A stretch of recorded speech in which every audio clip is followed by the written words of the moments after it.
Senhor Jesus Cristo e a nossa reunião com Ele, ou seja, o ajuntamento da igreja com Cristo, aí ele vai dizer, nós vos exortamos que não vos demovais da vossa mente com facilidade, nem vos perturbeis, quer por espírito, palavra ou epístola, como se procedesse de nós, supondo tenha chegado o dia do Senhor.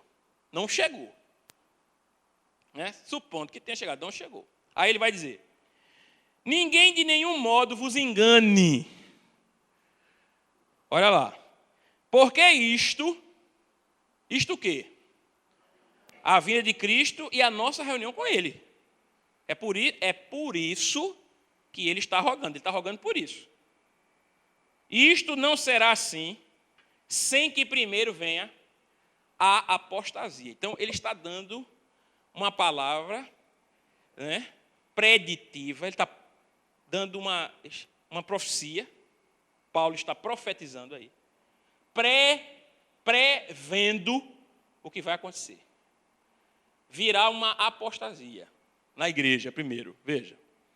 E isso combina direitinho com o que Jesus diz em Mateus, por exemplo. O amor de muitos esfriará.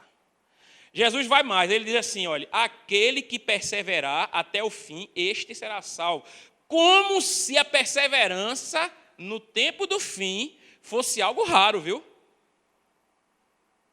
Como se a perseverança da igreja fosse algo raro. Ele diz, aquele que perseverar até o fim, esse será salvo.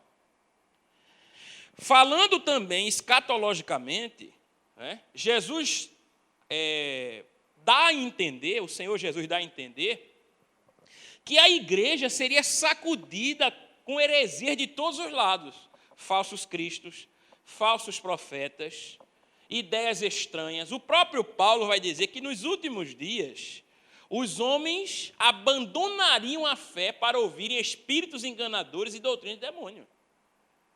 Ou seja, uma das marcas do fim é a heresia. O que é heresia? Heresia é uma doutrina, é um movimento contrário ao movimento, aos preceitos de Cristo, que separam homens da igreja.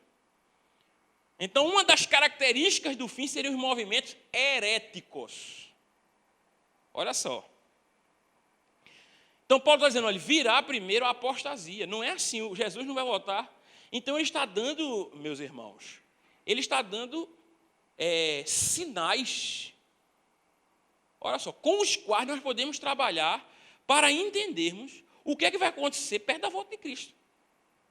Ele está dizendo primeiro vem a apostasia, está sendo claramente, apóstata vem de uma palavra grega que significa dar as costas e seguir um caminho diferente. É aquele que dá as costas a Cristo e segue por outro caminho. Ele continua dizendo o seguinte, Tessalonicenses, texto preditivo. Não será assim sem que primeiro venha a apostasia. Versículo 4. Versículo 3 ainda. E seja revelado o homem da iniquidade, o filho da perdição. Ou seja, a vinda de Cristo não acontecerá, nem a nossa reunião com Ele, sem que primeiro venha a apostasia e seja revelado o homem do pecado, o filho da perdição. Então, a igreja não pode sair até que o anticristo seja revelado. Então, afirmar que a igreja vai ser arrebatada, vai ser levada antes da vinda do anticristo, no meu modo de ver, esse posicionamento sofre enormes dificuldades bíblicas. Enormes dificuldades, porque ele está dizendo claramente que primeiro precisa ser revelado o homem da perdição, mas não é somente revelado. Como é que ele deve ser revelado? Como é que ele vai se revelar? Veja, ele está falando que isso vem antes da vinda de Cristo e da nossa reunião com Ele. Aí ele vai dizer, versículo 4, o qual se opõe e se levanta contra tudo o que se chama a Deus. Veja que ele está falando de uma maneira geral, ou seja, aí você entende porque a mulher montada sobre a besta, ela é devorada pela besta. Como eu lhes disse, as religiões acabam. ele se levanta contra tudo que se chama Deus. Ou seja, todas as divindades são abolidas. É isso que está sendo predito. Ou é objeto de culto. Contra tudo que se chama Deus, ou é objeto de culto. A ponto de assentar-se no santuário de Deus, ostentando-se como se fosse o próprio Deus, Não recordar de que ainda convosco eu costumava dizer-vos essas coisas? E agora sabeis que o que o detém, para que ele seja revelado somente em ocasião própria. Com efeito, o mistério da iniquidade já opera e aguarda somente que seja afastado aquele que agora o detém. Então será de fato revelado o iníquo, a quem o Senhor Jesus matará com o sopro da sua boca e destruirá pela manifestação de sua vinda. Ora, o aparecimento do iníquo é segundo a eficácia de Satanás, com todo o poder e sinais e prodígios da mentira, e com todo o engano de injustiça aos que perecem, porque não acolheram o amor da verdade para serem salvos. É por este motivo, pois, que Deus lhes manda a operação do erro, para darem crédito à mentira, a fim de serem julgados todos quantos não deram crédito à verdade. Antes, pelo contrário, deleitaram-se com a injustiça. Então, qual é o problema aqui? É que Paulo diz que há algo que o detém. Há algo que o detém agora. E esse algo que o detém precisa ser tirado. Os pré-milenistas, pré-tribulacionistas, creem que isso que o detém é a igreja. Os pré-milenistas, pré-tribulacionistas, creem que isso que agora o detém a sua manifestação, é a igreja. Tá certo? Mas observe, pelo próprio texto, antes de nós especularmos o que seja, tá certo? Pelo próprio texto, a gente tem uma ideia do que é. Porque, meus irmãos, um dos princípios básicos da chamada interpretação da Bíblia, a hermenêutica bíblica, é que a Bíblia se explica a si mesma. Antes de nós projetarmos o nosso entendimento, a nossa impressão na Bíblia, nós temos que deixar com que a Bíblia fale as impressões dela mesma. A partir do que ela diz, do que ela revela, a gente pode trabalhar. Porque senão eu posso dizer que o que o detém é qualquer outra coisa. Eu posso dizer que o que o detém, por exemplo, é a não construção do templo.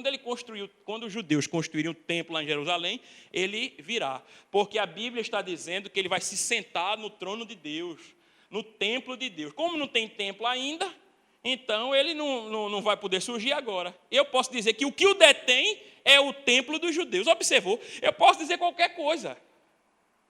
E isso é erradíssimo na interpretação. Ou seja, o que é que o detém agora? O que detém ao anticristo são eventos, tá certo? São sinais dos tempos que ainda não ocorreram, porque precisa ocorrer em uma ordem. O que o detém é porque há profecias que precisam ser cumpridas e não foram cumpridas ainda, até a vinda dele. E onde é que estão essas profecias, por exemplo? Nas palavras do próprio Senhor Jesus. Então você deixa marcado aí e vá para Mateus, capítulo 24.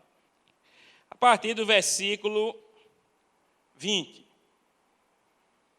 Diz assim: Orai para que a vossa fuga não se dê no inverno nem no sábado. Porque nesse tempo haverá grande tribulação, como desde o princípio do mundo até agora não tem havido, e nem haverá depois, ou jamais. Não tivessem aqueles dias sido abreviados, ninguém seria salvo, mas por causa dos escolhidos, tais dias serão abreviados. Então, se alguém vos disser, eis aqui o Cristo, ou ei-lo ali, não acrediteis. Porque surgirão falsos cristos e falsos profetas, operando grandes sinais e prodígios para vos enganar. Se possível, os próprios eleitos. Vede que vos tenho predito. Portanto, se vos disserem, eis que ele está no deserto, não saiais. Ou ele no interior da casa, não acrediteis. Porque assim como o relâmpago sai do oriente e se mostra no ocidente, assim há de ser a vinda do Filho do Homem, onde estiver o cadáver, se juntarão os abutres. Então, isso é o que vai acontecer em dias que serão anteriores à vinda de Cristo. Veja, ele está falando da tribulação, né? E está falando que haverá essa apostasia, ou seja, vai haver Se Jesus está dando essa palavra de alerta, não acrediteis, é porque o homem está suscetível a acreditar. Amém? Então, falsos cristos surgirão, tá certo, minha gente? E isso está profetizado. Veja, isso tem que acontecer, essa ordem tem que acontecer. Agora, volte um pouco antes ainda, logo no início do 24. Volta.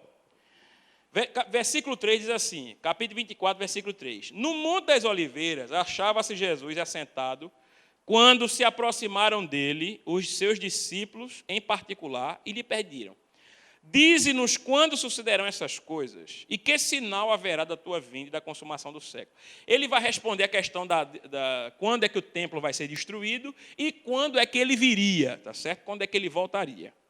Respondeu Jesus: vede que ninguém vos engane, porque virão muitos em meu nome dizendo, eu sou o Cristo. Mais uma vez, quero que você perceba isso, que um sinal claro que vai caracterizar o período anterior à volta de Cristo é o surgimento de falsos messias, falsos cristos. Veja que ele está batendo nessa tecla, só que ele vai dizer uma coisa a mais aí. E enganarão a muitos. Veja, está profetizado. Não tem como mudar isso. Enganarão, ludibriarão, enrolarão a muitos. E certamente ouvireis falar de guerras e rumores de guerras. Vede, não vos assusteis, porque é necessário assim acontecer, mas ainda não é o fim. Porquanto se levantará nação contra nação, reino contra reino, e haverá fomes e terremotos em vários lugares. Porém, tudo isto é o princípio das dores. Então sereis, ou seja, depois sereis atribulados, e vos matarão. Sereis odiados de todas as nações. Observe. Por causa do meu nome. Olha só a palavra profética, viu, minha gente? Veja, ele não está falando somente dos judeus. Ele está falando da igreja, presta atenção. Ele não está falando do povo judeu. Ele está falando da igreja. Veja, vou repetir, veja. Porquanto se levantará nação contra nação, reino contra reino, e haverá fomes e terremotos. Porém, tudo isto é o princípio das dores. Então sereis atribulados, e vos matarão. Sereis odiados de todas as nações, por causa do meu nome. Nesse tempo, muitos hão de se escandalizar, trair e odiar uns aos outros. Levantar-se-ão muitos falsos profetas e enganarão a muitos. Particularmente, penso que isso já está acontecendo, viu, meus irmãos? Tá certo? Penso eu que isso já está acontecendo. Me permita um parêntese. Quando você vê, o que é que nós temos visto hoje no nosso meio? Pessoas cujo brilho, não é maior do que o de Cristo. Pessoas que não são conhecidas pela mensagem que trazem, mas são conhecidas pela sua personalidade, pelo movimento que produzem, pela capacidade de arregimentar pessoas, de aglomerar multidões em determinados locais.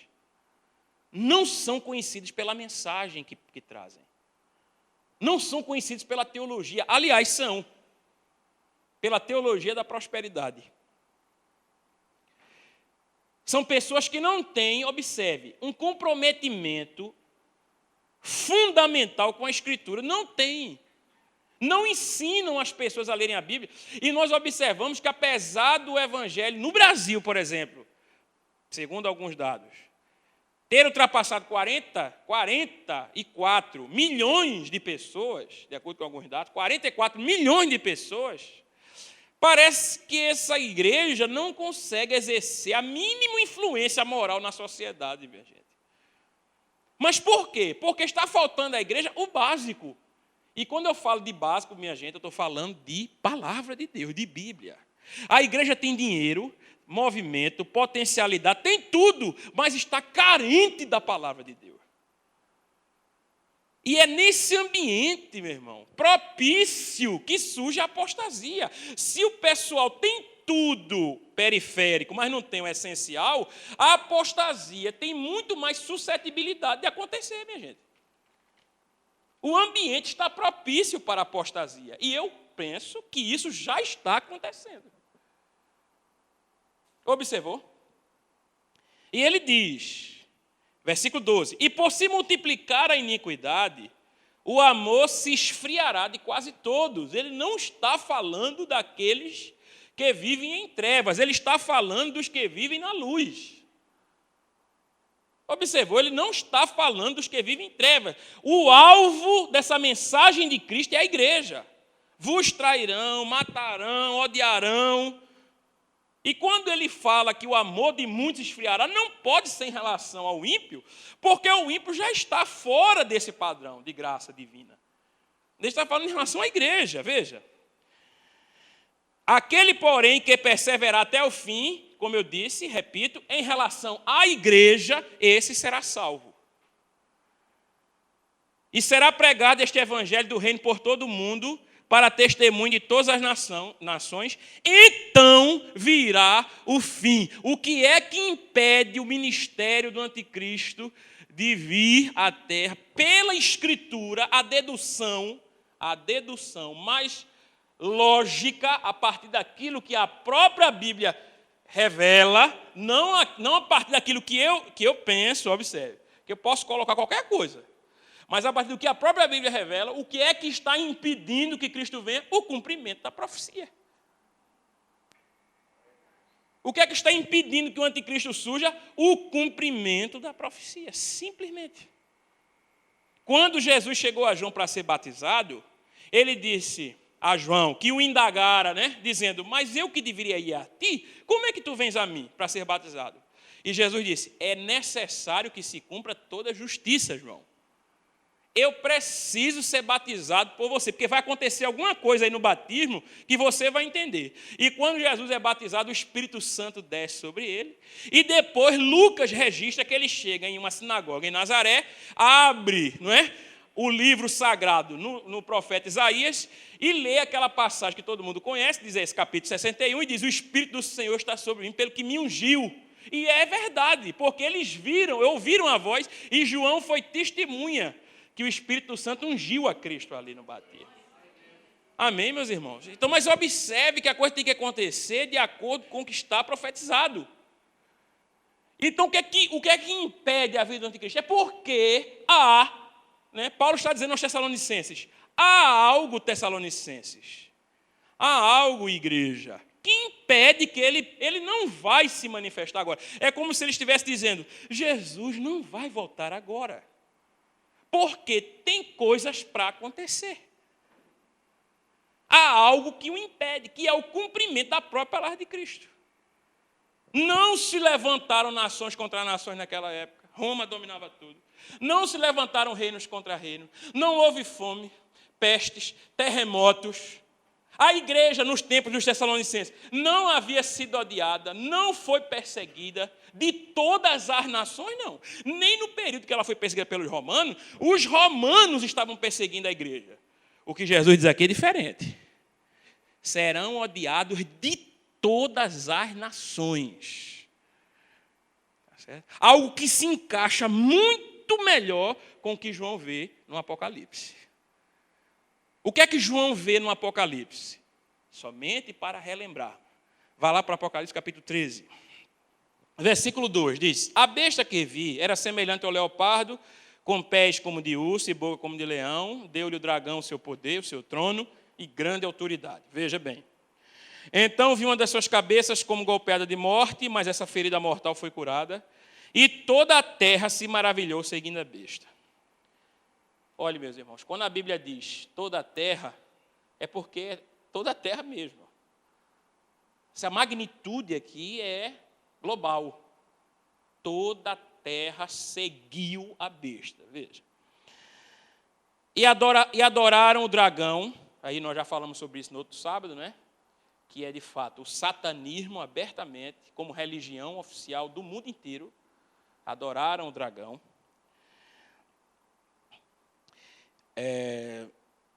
Também adoraram a besta, dizendo: quem é semelhante à besta? Quem pode pelejar contra ela? Foi-lhe dado uma boca que proferia arrogâncias e blasfêmias e autoridade para agir 42 meses. E abriu a boca em blasfêmia contra Deus, para lhe difamar o nome e difamar o tabernáculo, a saber, os que habitam no céu. Foi-lhe dado também que pelejasse contra os santos e os vencesse. E nós sabemos que isso é o quê? É a tribulação, quando os santos sempre foram ligados à ideia de igreja. A igreja é a comunidade dos santos. Os santos seriam vencidos fisicamente, ou seja, é aquilo que nós vimos no Apocalipse 19, quando João vê aquela multidão dos decapitados que vieram da tribulação, não é? São os santos que foram mortos pelas mãos do anticristo. E isso, meu irmão, não pode ser outra coisa a não ser a igreja. Tá certo? Então, particularmente, penso eu, a linha que melhor defende o que está revelado nas Escrituras, portanto, penso eu, é o pré-milenismo pós-tribulacionista. Certo? Ou seja, a igreja deverá passar pela tribulação. Tá certo? É o que está revelado, no meu modo de ver, de maneira clara, tá certo? Não antes da tribulação, mas após a tribulação. Tá certo, minha gente? Então isso é algo com o que nós devemos ficar. Né? E você tem aí, pode conferir esses textos e lê-los, depois pode rever aqui, quem vai comprar o DVD, para ver os textos de novo, tá certo? Procurar pesquisar por si mesmo. Então, essa linha, no meu modo de ver, ela melhor, tá certo? Traz à tona, revela aquilo que está nas Escrituras, pontuado nas Escrituras sagradas, tá certo? A igreja, ela deve testemunhar nos dias finais e não sumir. Porque o período da tribulação é o período em que mais vai se precisar da igreja. E não o que menos vai se precisar. O que mais vai se precisar da igreja no período da tribulação. E como é que pode acontecer se a igreja não estará aqui? Não tem muito sentido isso. Embora esse pensamento seja o pensamento vigente, na maior parte da igreja hoje, vigente é o pensamento pré-milenista, pré-tribulacionista. Tá certo? Agora é bom que você realmente observe o que a Escritura diz. Veja, não será assim o quê? A vinda de Cristo, a nossa reunião com Ele, sem que antes se manifeste, venha a apostasia e se manifeste o homem do pecado, o filho da perdição. Mas se manifestar como? Levantando-se contra tudo que se chama Deus ou é objeto de culto, ao ponto de se assentar no lugar de Deus, clamando para si adoração como se fosse Deus. É essa maneira que ele vai se manifestar. Tá certo? E Paulo diz claramente que nós não nos reuniremos com Cristo enquanto isso não acontecer. Tá certo? Está lá em Tessalonicenses. Então nós temos que olhar a Bíblia no seu contexto geral. Tá certo? E não em um ou outro versículos passados. Tá certo, gente? Como eu disse, esse ponto de vista é defendido desde os primeiros séculos do cristianismo. A presente era da igreja continuará até que, com a proximidade do fim, venha sobre a terra um período de grande tribulação e sofrimento. Após a tribulação, no final da era da igreja, Cristo voltará à terra para estabelecer um reino milenar. Os crentes que tiverem morrido serão ressuscitados, terão o corpo reunido ao Espírito para então reinarem com Cristo sobre a terra por 1000 anos. Cristo estará fisicamente sobre a terra em seu corpo ressurreto e dominará como rei sobre toda a terra. No retorno de Cristo, os crentes ressuscitados, junto com os que sobreviveram à tribulação, receberão o corpo glorificado da ressurreição, que nunca morrerá, e viverão sobre a terra e reinarão com Cristo. Quanto aos incrédulos que restarem sobre a terra, muitos, mas não todos, se converterão a Cristo e serão salvos. O milênio será estabelecido e Jesus reinará em perfeita justiça e haverá paz por toda a terra. Muitos pré-milenistas sustentam que a terra será renovada e veremos, de fato, o novo céu e a nova terra durante esse período. Aqui uma palavra sobre o milênio, né? Que a Bíblia diz que, nós lemos, Cristo reinará conosco durante 1000 anos. Como é que isso vai se dar? O que é que vai acontecer? Minha gente, nós não sabemos. Nós não sabemos. O que é que vai acontecer exatamente, eu não sei, e creio eu que toda pessoa de bom senso tem que ter a mesma resposta. Eu não sei. Pastor, como é que nós teremos um corpo glorificado? Como será isso? Eu não sei, nós não sabemos. Temos uma ideia. No final da tribulação, quando a besta, não é, de 7 cabeças e 10 chifres for lançada num lago de fogo e enxofre, e o seu companheiro, a besta de 2 chifres, for lançada também num lago de fogo e enxofre, e Cristo reinar conosco durante 1000 anos, sabemos que será um período de avanço extraordinário na terra, é o que a Bíblia diz. Viveremos com Cristo durante 1000 anos. Minha gente, o que é vivermos em paz, progredindo, científica, né, política, espiritualmente, durante 1000 anos, eu não tenho ideia de onde isso vai nos levar. Eu tenho meus pensamentos particulares, né? Eu creio que nós vamos viajar até os confins do universo durante esse período. Eu creio que será uma época de extraordinário avanço, em todas as áreas, minha gente. Reinar com Cristo durante 1000 anos é uma coisa que a gente não tem ideia do. Imagine Jesus e nós todos com Ele, vivendo em perfeita harmonia, paz e felicidade durante 1000 anos. Bendito seja o nome do Senhor, que essa época venha logo. Não é? Nós não temos ideia do que isso vai acontecer. Eu não posso entrar em detalhes, porque eu não sei, nem ninguém, eu creio que sabe. Nós temos aqui, a Bíblia revela. Né? Eu não sei o que é termos o corpo glorificado vivendo aqui na terra, eu não sei.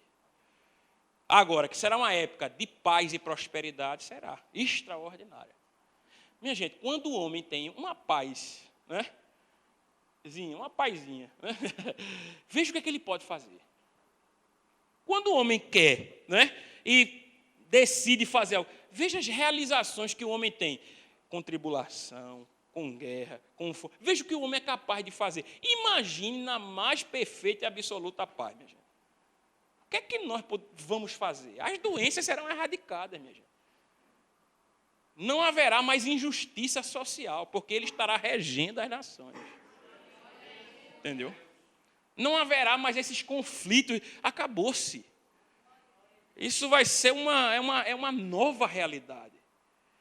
Tem um texto de Isaías em que ele diz que o leão andará com a ovelha, e alguns intérpretes entendem que essa passagem se refere ao milênio. O leão andará com a ovelha. O menino colocará a mão dentro do buraco lá da serpente e ela não vai fazer dano algum a ele. Quer dizer, vai ser uma época extraordinária, né? Mas ainda não é o fim.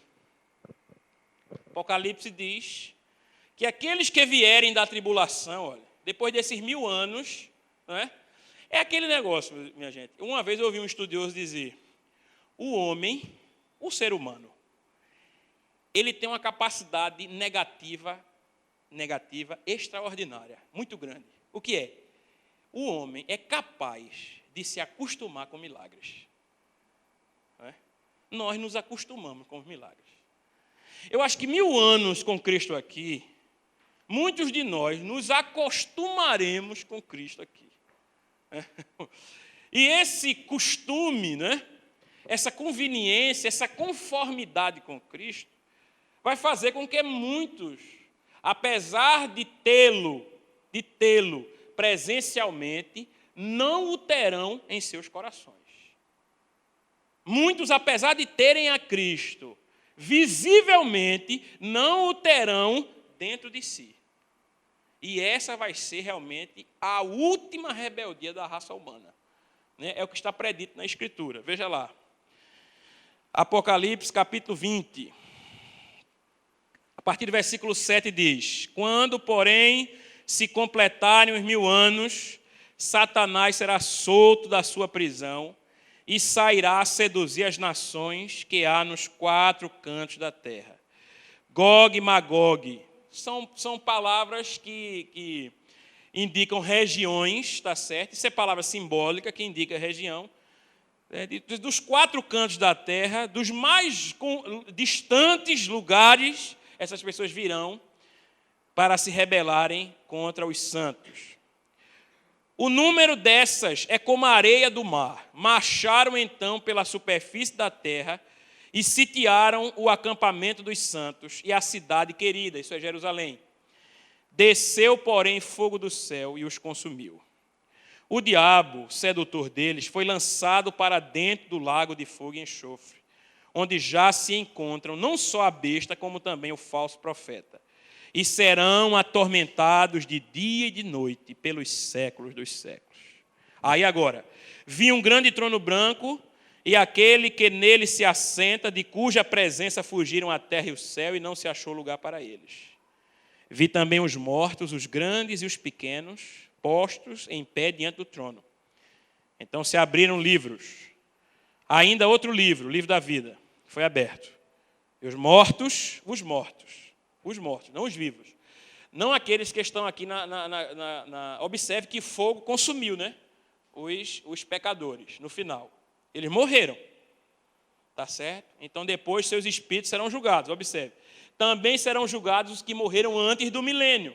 Estão morrendo hoje. E que morreram antes. Tá certo? Agora, os que ficaram vivos, né, que são aqueles que estão no milênio, são os santos, esses aqui não vão passar por esse juízo terrível. Tá certo? Esses mortos é que serão julgados. Tá certo? Agora, aqueles que morreram antes do milênio, não tiveram o corpo glorificado, ou não ressuscitaram, observe, esses daqui serão julgados, mas o seu destino está selado, que é o céu. Tá certo? Então, é o que ele vai dizer aqui, observe. Versículo 13. Deu mar os mortos que nele estavam. A morte e o além entregaram os mortos que neles havia. E foram julgados, um por um, segundo as suas obras. Então a morte e o inferno foram lançados no lago de fogo. Veja que esse juízo foca os perdidos. Observe, esse juízo foca os perdidos. Veja bem. Tá certo? Por quê? Porque os vivos que não forem consumidos por esse fogo, os vivos são os santos, e os santos estão salvos. Amém, meus irmãos? Esse juízo, ele gira em torno, observe, 2 perdidos, a morte e o inferno. Inferno é uma Hades, no grego, não quer dizer que eles vieram